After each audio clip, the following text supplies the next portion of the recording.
Hello मित्रों, जय श्री कृष्णा। आज हम आपके सामने लेके आया हूँ, राम नाम जाप करने से अकाल मृत्यु क्यों नहीं होती है। वीडियो अच्छा लगे तो वीडियो को लाइक करें, चैनल को सब्सक्राइब कर देना। मित्रों, एक बार हनुमान जी ने अपने प्रभु श्री राम से अपनी माता अंजना के दर्शनार्थ जाने की आज्ञा मांगी। प्रभु ने उन्हें हर्षात आज्ञा प्रदान कर दी। हनुमान जी अपनी माता के दर्शनार्थ जाने वाले थे। उसी समय काशी नरेश श्री राम के दर्शनार्थ आ रहे थे। मार्ग में उन्हें देवर्षि नारद मिल गए। काशी नरेश ने देवर्षि के चरणों में भक्ति पूर्वक प्रणाम किया। नारद ने पूछा, तुम कहाँ जा रहे हो काशी नरेश? काशी नरेश ने उत्तर दिया, देवर्षि, मैं प्रभु श्री राम के दर्शनार्थ उनकी राजसभा में जा रहा हूँ। यह सुनकर नारद ने कहा, मेरा एक कार्य करोगे? काशी नरेश ने तुरंत कहा, ऋषिवर, धरती पर ऐसा कोई पुरुष है जो आपकी आज्ञा के पालन के लिए तुरंत ना दौड़ पड़े। आप आज्ञा प्रदान करें। नारद जी ने मुस्कुराते हुए कहा, तुम राजसभा में प्रभु श्री राम के चरण कमलों में श्रद्धा भक्ति पूर्वक प्रणाम तो अवश्य करना, किंतु उन्हीं के समीप सिंहासन पर बैठे ये दो वृद्ध तपस्वी विश्वामित्र जी की अपेक्षा कर देना, उन्हें प्रणाम मत करना। काशी नरेश ने प्रश्न किया, ऐसा क्यों ऋषिवर? नारद जी ने उत्तर दिया, इस क्यों का उत्तर आपको बाद में मिल जाएगा। नारायण नारायण कहकर नारद जी चले गए और काशी नरेश श्री राम की सभा में पहुँचे। उन्होंने देवर्षि के आदेशानुसार श्री राम के चरणों में श्रद्धापूर्वक प्रणाम किया, किंतु महर्षि विश्वामित्र की व्यवस्था अपेक्षा करके बैठ गए। काशी नरेश भी इस अपेक्षा में महर्षि विश्वामित्र के हृदय में चोट पहुंची, किंतु वे राजसभा में चुप रहे। बाद में उन्होंने प्रभु श्री राम से कहा, राम, तुम मर्यादा पुरुषोत्तम कहलाते हो, इसलिए तुम्हारी राजसभा में तुम्हारे उपस्थित रहते मर्यादा की अवहेलना उचित नहीं है। महर्षि विश्वामित्र की बात सुनकर प्रभु श्री राम ने आश्चर्य से पूछा, गुरुदेव, मेरे रहते कब और कहाँ मर्यादा का उल्लंघन हुआ है?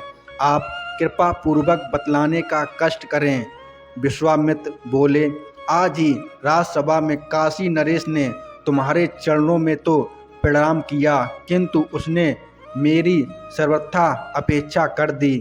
यह कदापि उचित नहीं है। मेरी राजसभा में मेरे ही सम्मुख आपकी अपेक्षा, यह तो मेरा भयानक तिरस्कार है। उन्होंने प्रतिज्ञा की, आपके समक्ष मैं अपने 3 तीक्ष्ण बाण पृथक कर दे रहा हूँ। इन 3 बाणों से आज संध्या तक काशी नरेश मारा जाएगा। परम पराक्रमी श्री राम की यह प्रतिज्ञा वायु वेग से सर्वत्र फैल गई। काशी नरेश ने सुना तो उनका कंठस्थ सुख हो गया। जीवन में सर्वथा निराश होकर वे दौड़े नारद जी के पास आए और उनके चरणों में गिरकर गिड़गिड़ाते हुए बोले, देवर्षि, श्री राम ने आज संयम काल तक मुझे मार डालने की प्रतिज्ञा की है। प्रतिज्ञा तो मैंने भी सुनी है। देवर्षि नारद ने तटस्थ की भांति उत्तर दिया, और श्री राम की प्रतिज्ञा सर्वविदित है कि रघुकुल की में प्रतिज्ञा पूर्ति के लिए प्राण तक देने में अपाप्ति नहीं होती है। काशी नरेश रो पड़े, बोले, देवर्षि, मैंने तो आपके आदेश का पालन किया था, जैसे भी हो आप मेरे प्राण बचाइए। नारद जी ने काशी नरेश को समझाते हुए कहा, आप चिंता ना करें, मृत्यु तो निश्चित होती है, वह किसी प्रकार टलती नहीं है।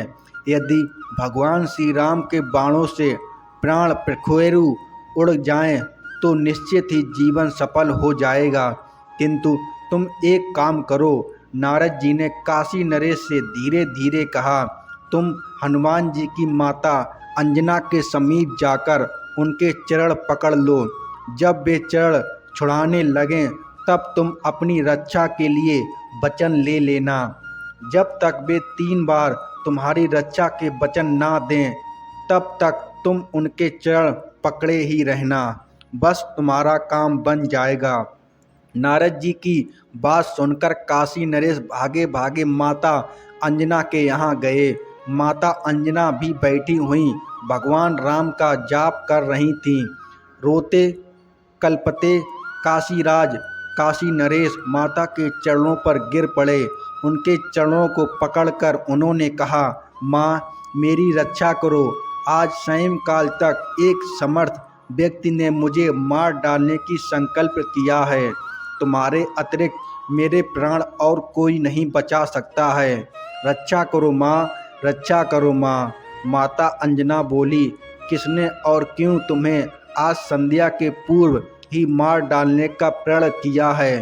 काशी नरेश बोले, माँ तुम मेरी रक्षा का वचन दे दो, अन्यथा मैं अभी तुम्हारे चरणों में ही अपने प्राण त्याग दूंगा। वात्सलमयी सरल जननी ने कहा, मैं तेरे प्राण की रक्षा का वचन देती हूँ। फूट फूट कर रोते हुए काशी नरेश ने अधीर होकर पुनः प्रार्थना की, माँ मुझे संतोष नहीं हो रहा है, मेरा विश्वास करो, मैं तेरी प्राण रक्षा का वचन देती हूँ। सर्वथा सरल दयामयी जननी ने 3 बार कहते हुए कहा, अच्छा अब तो बता मुझे मारने की किसने प्रतिज्ञा की है? काशी नरेश ने कहा, भगवान श्री राम ने।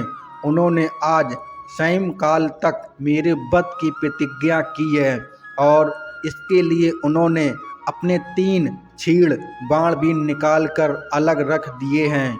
यह सुनकर माता अंजना चिंतित होकर बोली, श्री राम की प्रतिज्ञा कैसे अन्यथा हो सकती है?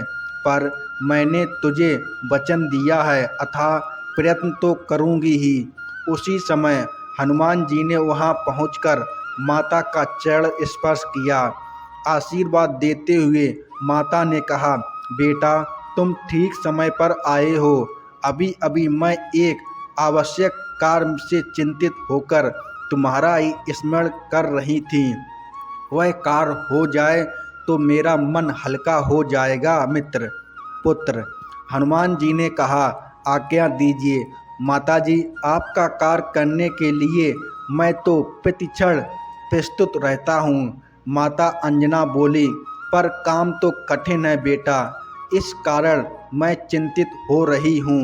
माता अंजना की बात सुनकर हनुमान जी ने उन्हें आश्वस्त करने के लिए कहा, आपकी कृपा से आपका पुत्र विद्या बुद्धि बल पौरुष और पराक्रम से ही प्रसन्न नहीं, उस पर निखिल भवनपति श्री राम की अपार करुणा भी वर्षा भी निरंतर होती रहती है।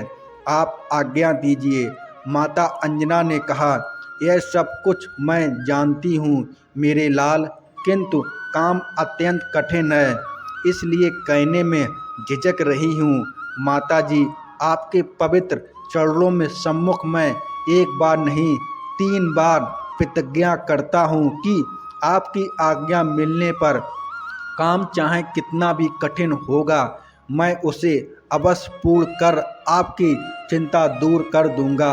माता अंजना ने हनुमान जी के बल पराक्रम और उनकी मातृ भक्ति की प्रशंसा करते हुए कहा, बेटा मुझे तुमसे यही आशा थी और ऐसी ही विश्वास था कि मैंने काशी नरेश को उसकी प्राण रक्षा का वचन दे दिया है। आज सायंकाल तक श्री राम ने उनका वध करने की प्रतिज्ञा की है और इसके लिए उन्होंने 3 छीड़ बाण भी निकालकर अलग रख लिए हैं।